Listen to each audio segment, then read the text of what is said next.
Guys আসসালামু আলাইকুম। আজকে ইলিশ মাছ দিয়ে সরিষা দিয়ে রান্না করব। এই যে মাছটা আগে থেকে যে ধুয়ে নিয়েছি, তার জন্য আমি এই যে মশলাটা দেবো হলো পেঁয়াজ কাটা দিচ্ছি,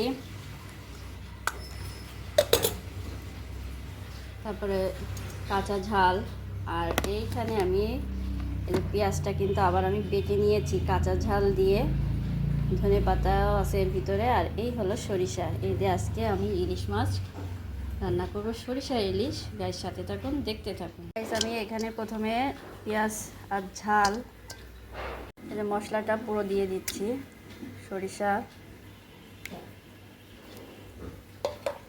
আমি এখানে 2-3টা কাঁচা ঝালও দিয়ে দেবো, আর তার সাথে এই লবণ হলুদ দিয়ে আগে আমি এটা মাখিয়ে নেব। মশলাটা আমি এভাবে মাখায় নেব।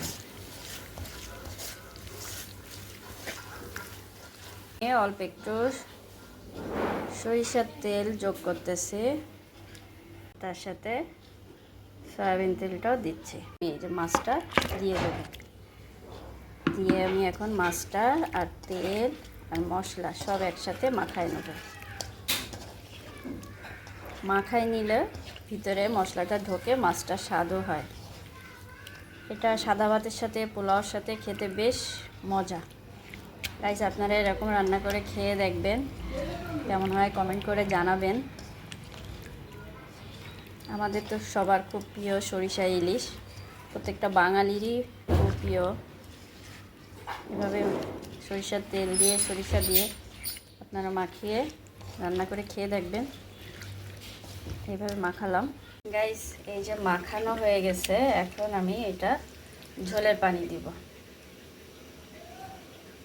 দিয়ে গ্যাসটা অন করে দেব।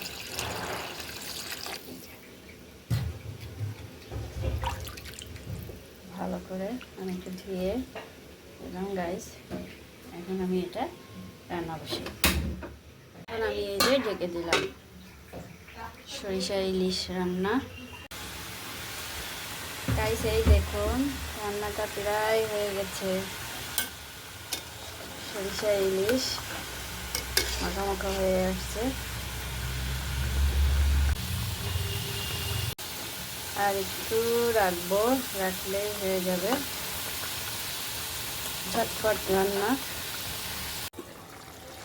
এই গাইস দেখুন রান্না এই যে হয়ে গেছে, একেবারে গামাখা গামাখা।